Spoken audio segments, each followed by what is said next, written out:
بسم اللہ الرحمن الرحیم۔ السلام علیکم مائی یوٹیوب فیملی۔ اقرار کے لمحے، آخری قسط۔ بیگم نائلہ ظہیر اس دن اچانک عصر کے وقت آ گئیں۔ فسطینہ تلاوت کر رہی تھیں۔ ان کی آمد پر آیت مکمل کر کے قرآن پاک جزدان میں لپیٹا اور احترام سے اپنی جگہ پر رکھ دیا اور پھر آ کر ان سے ملنے لگیں۔ السلام علیکم موم، بڑے دنوں بعد آئیں۔ وہ ماں کے گلے سے لگ کر شکوہ کیے بنا نہ رہ پائی۔ بس وسیع جان کیا بتاؤں، مصروفیت ہی اتنی رہی، تم ہی آ جاتی۔ تم ایک بار بھی نہیں آئی، انہوں نے جواباً گلہ کیا۔ رمضان میں کہیں جانے کو دل نہیں کرتا موم۔ وہ ان کے پاس بیٹھتے ہوئے بولی، فصیح، تم اپنا خیال نہیں رکھتی، دیکھو تو کتنی کمزور ہو گئی ہو۔ انہوں نے اسے کمزور سراپے کو تشویش کی نظر سے دیکھا۔ ارے نہیں موم، ہٹی کٹی ہوں، آپ کو وہم ہو رہا ہے۔ وہ ہنس کر ٹال گئی۔ عصر کی نماز پڑھ کر اشمل واپس آیا تو ڈرائنگ روم سے ان کی باتوں کی آواز سن کر باہر ہی ٹھہر گیا۔ فصیح بیٹا، یہ تم نے اپنی کیا حالت بنا رکھی ہے؟ کپڑے دیکھو اپنے، پتہ نہیں کب کے ہیں، رنگ بھی اڑ چکے ہیں اور رنگت دیکھو کیسے زرد ہو رہی ہے۔ اپنے سکن کا بھی خیال نہیں رکھتی، دیکھو تو کتنی رف ہو گئی ہے۔ یہ دیکھو میں تمہارے لیے چند سوٹ لے کے آئی ہوں، کل پرسوں آؤں گی تو تمہارے لیے پارلر سے ٹائم لے لوں گی۔ ذرا بھی اپنی کیئر نہیں کر رہی تم، نائلہ بیگم نے اسے ڈپٹا۔ اشمل جو انہیں سلام کرنے کے لیے اندر آ رہا تھا، لب بھینچ کر باہر ہی رک گیا۔ نہیں موم، آپ پلیز ایسے زحمت مت کریں، میں کسی پارلر وغیرہ نہیں جاؤں گی، ٹھیک ہی ہوں میں۔ پھر رمضان کے بابرکت مہینے میں تو ایسی فضول جگہوں پر جانے کا تو میں سوچ بھی نہیں سکتی۔ پلیز موم، آپ مائنڈ مت کریں، آپ کی بیٹی واقعی ہی بدل گئی ہے۔ اسے ان تمام فضول کاموں سے نفرت ہو گئی ہے۔ آپ کی بیٹی نے زندگی کا اصل راز پا لیا ہے اور وہ اس زندگی سے بہت خوش ہے۔ اور موم، آپ میرے لیے یہ کپڑے لے کے آئی ہیں۔ فسطینہ نے ان کے لائے ہوئے سوٹ نکال کر دکھ سے کہا، جو ہاف سلیوز والے تھے، گہرے گلے اور ناکافی قمیض۔ اسے شرم ہی تو آ گئی۔ موم، مانتی ہوں اس قسم کے لباس میں پہنتی رہی ہوں، مگر تب جب بے خبر تھی۔ اب ان کو پہننا تو دور کی بات، میں انہیں دیکھنا بھی گناہ سمجھتی ہوں۔ میں راہ سے بھٹکی ہوئی تھی تو قصور میرا بھی شاید اتنا نہیں تھا۔ مجھے صحیح غلط کی پہچان کسی نے کروائی ہی نہیں تھی۔ یہ سوٹ جس سے آدھا جسم نظر آتا ہے، نہیں، میں یہ نہیں پہن سکتی۔ آپ کو پتہ ہے موم، میں نے ایک حدیث پڑھی تھی جس کا متن یہ تھا کہ جو عورتیں لباس پہن کر بھی بے لباس نظر آئیں وہ لعنتی ہیں، جہنمی ہیں۔ اور آپ جانتی ہیں موم، وہ عورتیں کون سی ہیں؟ وہ ہم جیسی نام نہاد مسلمان عورتیں ہیں جو فیشن کے نام پر آدھا ادھورا لباس پہن کر خود کو ماڈرن سمجھتی ہیں، جو پردے کے مفہوم سے ناآشنا ہوتی ہیں، جو اپنے مذہب سے انجان ہوتی ہیں۔ موم، اللہ کا لاکھ لاکھ شکر ہے جس نے مجھے بروقت ہدایت دی۔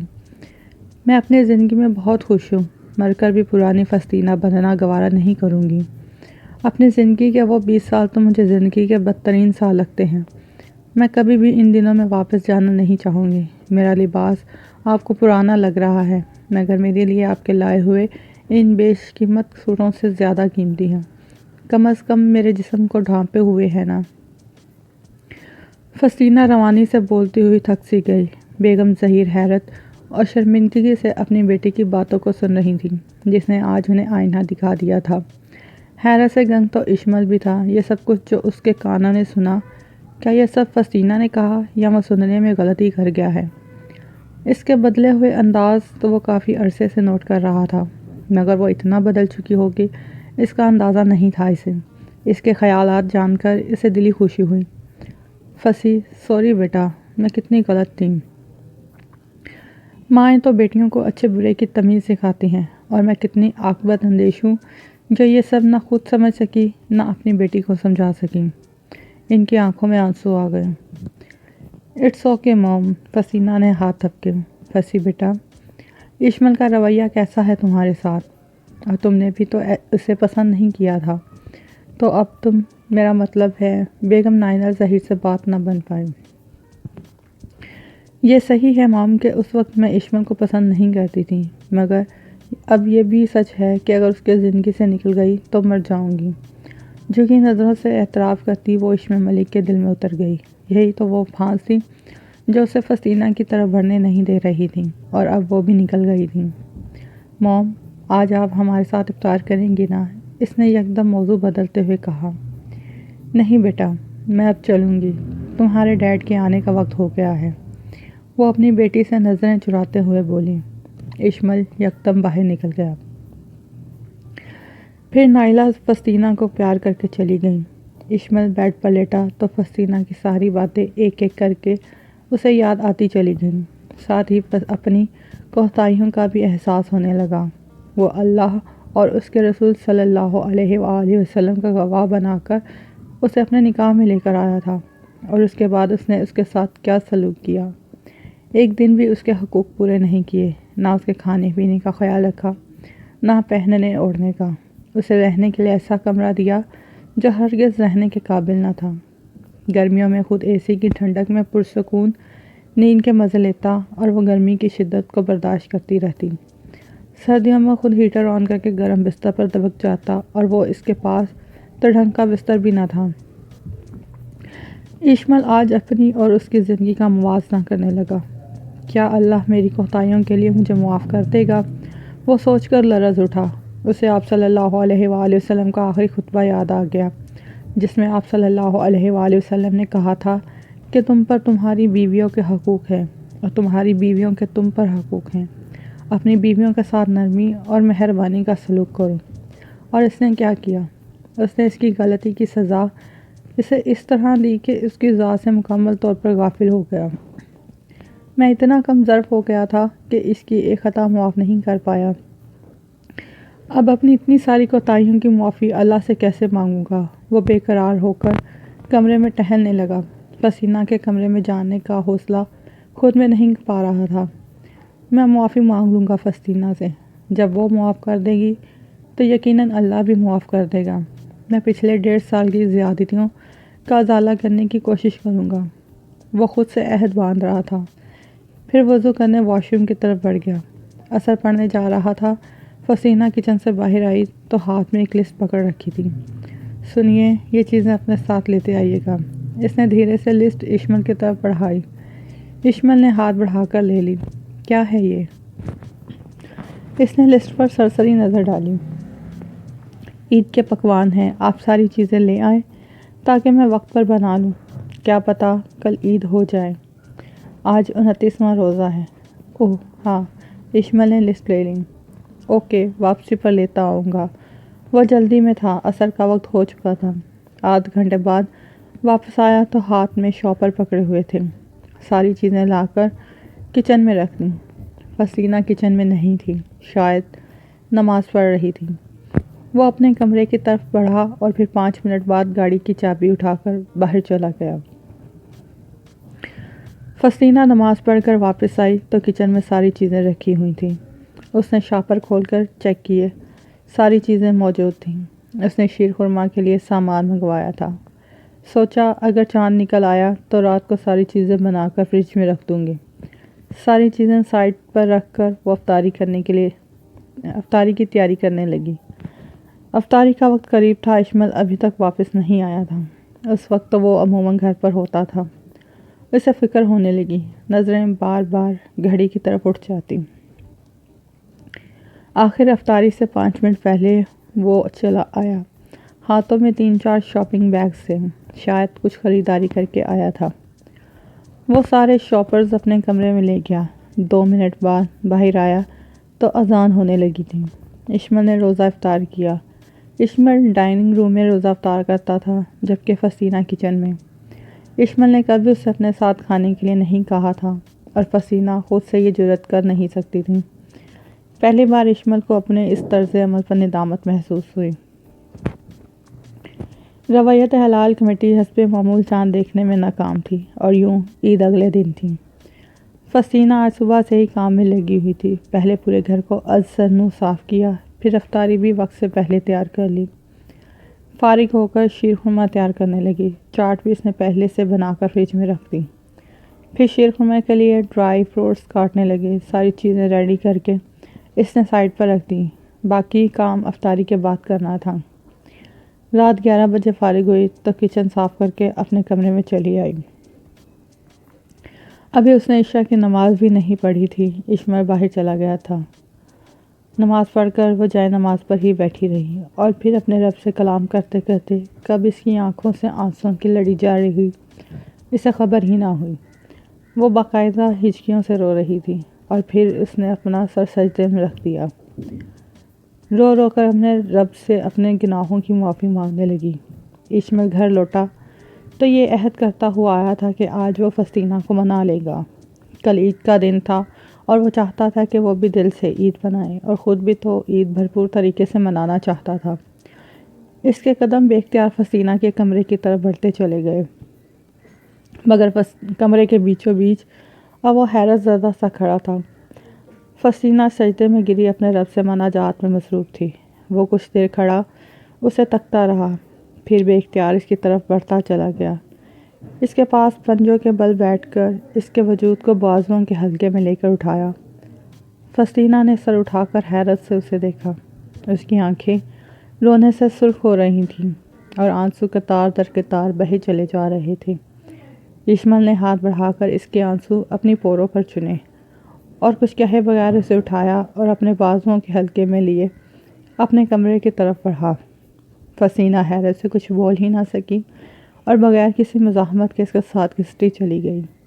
اشمل نے اسے اپنے بیڈ پر نرمی سے بٹھایا اور خود اس کے قریب بیٹھتے ہوئے اسے اپنے بازو کے حصار میں کر لیا۔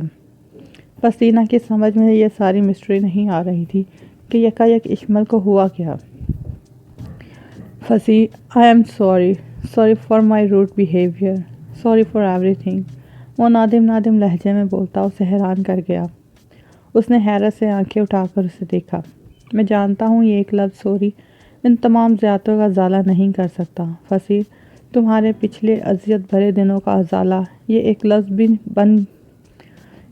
بن بھی نہیں سکتا۔ بہت ہرٹ کیا ہے میں نے تمہیں، بہت دکھ دیے ہیں، بہت ستایا ہے تمہیں۔ سمجھتا تھا میں صحیح ہوں اور جو کچھ کر رہا ہوں وہ صحیح ہے، مگر نہیں فسی، میں صحیح نہیں تھا۔ تم نے جو کچھ کیا وہ بے شک غلط تھا، مگر جو میں نے کیا وہ ظلم تھا۔ غلطی کی معافی تو ہو سکتی ہے مگر ظلم کی نہیں۔ میں تمہیں اپنے نکاح میں لا کر بھول گیا، آج تک تمہاری ضروریات سے منہ موڑے رہا، حالانکہ تم نے ہر طرح سے میرا خیال رکھا، میری پسند میں خود کو ڈال لیا، مگر میری آنکھوں پر غفلت کی پٹی بندھی رہی۔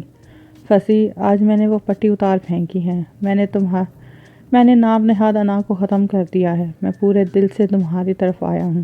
وہ اس کے ہاتھ تھام کر بولتا چلا گیا۔ فسی تو کچھ کہنے کی پوزیشن میں نہیں رہی تھی، اسے یقین نہیں آ رہا تھا کہ یہ خواب ہے یا حقیقت۔ فسی، کیا تم مجھے معاف کر دو گی؟ اشمل کی بات نے فسطینہ کو تڑپا دیا۔ اشمل پلیز مجھے گناہ گار مت کریں، مجھے اعتراف کرنے دیں کہ میں نے ہی آپ کی زندگی کو جہنم بنایا تھا، میں نے آپ کو آپ کے پیارے انکل کی نظر میں ذلیل کیا تھا، میں تو خود آپ سے معافی مانگنے کے قابل نہیں ہوں اور آپ مجھے مزید شرمسار کر رہے ہیں۔ فسطینہ رو پڑی۔ اشمل مسکرا دیا۔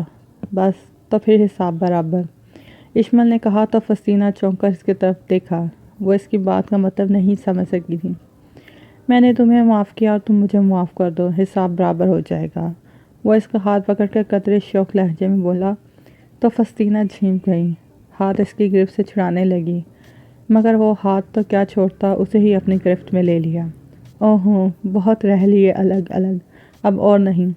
اس کے بالوں میں چہرہ چھپاتے ہوئے سرگوشی کی۔ فسطینہ کے رگ رگ میں خوشی کی لہر دوڑنے لگی۔ کچھ دیر بعد اسے خود سے الگ کیا اور اٹھ کر الماری کی طرف بڑھا، پھر چند پیکٹ اٹھا کر اس کی طرف پلٹا، پیکٹ اس کی گود میں رکھے۔ فسطینہ نے سوالیہ نظروں سے دیکھا۔ یہ تمہارا عروسی لباس ہے، ابھی اٹھو اور فٹافٹ چینج کر کے آؤ، ساتھ میں یہ زیورات پہن لو اور ہاں، میک اپ بھی خود ہی کر لو کیونکہ پارلر جیسی فضول جگہ تو تم جاؤ گی نہیں، اشمل نے شریر لہجے میں کہا تو فسطینہ نے چونک کر اس کی طرف دیکھا۔ اشمل انجان بن گیا۔ میں یہ سب کروں گی؟ وہ ہقلائی۔ ہاں بھائی، میں وہ بیچارہ دلہا ہوں جس نے اپنی بیوی کو دلہن کے روپ میں نہیں دیکھا اور ہرگز یہ حسرت دل میں رکھنے کا ارادہ نہیں ہے۔ چلو فوراً تیار ہو کر آؤ۔ اس نے ہاتھ سے پکڑ کر اٹھایا۔ ناچار فسطینہ کو اس کے حکم کی پیروی کرنی پڑی۔ آدھا گھنٹہ بعد وہ جھجکتی ہوئی ڈریسنگ روم سے باہر آئی۔ اشما نے پلٹ کر اس کی طرف دیکھا تو دیکھتا رہ گیا۔ خوبصورت تو وہ تھی، مگر آج سے پہلے کبھی اتنی خوبصورت نہ لگی تھی۔ آج اس کے چہرے پر معصومیت اور پاکیزگی تھی، وہ پہلے کبھی نہ تھی، اور یہ اس کے چہرے کا اجلا بن تھا جس نے آج اسے حسین ترین بنا دیا تھا۔ اشمل ہاتھ پکڑ کر اسے بیڈ کے پاس لے آیا۔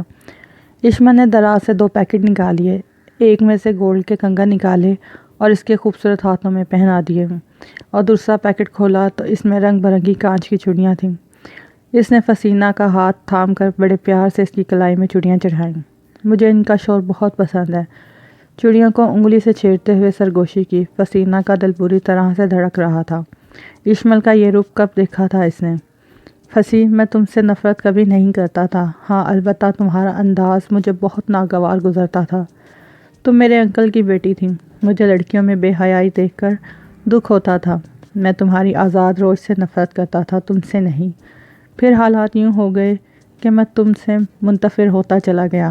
جب تم میری زندگی میں شامل ہو گئی تو میں تم سے مکمل بدظن ہو چکا تھا۔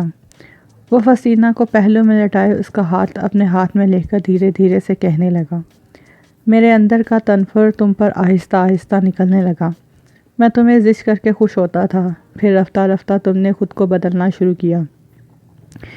تم نے ہر وہ کام سیکھ لیا جو میں اپنی بیوی میں دیکھنا چاہتا تھا۔ اس دن جب تم آنٹی سے باتیں کر رہی تھیں، میں نے تمہاری باتیں اتفاقاً سن لی تھیں، اور اس دن مجھے تم پر فخر محسوس ہوا۔ میں اپنی شریک حیات کو ایسے ہی تو دیکھنا چاہتا تھا، ایک مکمل مسلمان عورت جو میرے گھر اور میری نسل کو سنوار دے۔ اس نے فسینہ کی طرف دیکھتے ہوئے کہا۔ فسینہ کے دل میں طمانینت اتر گئی، آج وہ معتبر ہو گئی تھی۔ میں مانتا ہوں کہ میرا طرز عمل بھی صحیح نہیں تھا، مگر فسی، اب میں چاہتا ہوں کہ بجائے پچھلی غلطیاں دہرانے کے ہم اپنی آئندہ زندگی سنواریں۔ جو گھر، جو زندگی میرا خواب تھا وہ پورا ہو گیا۔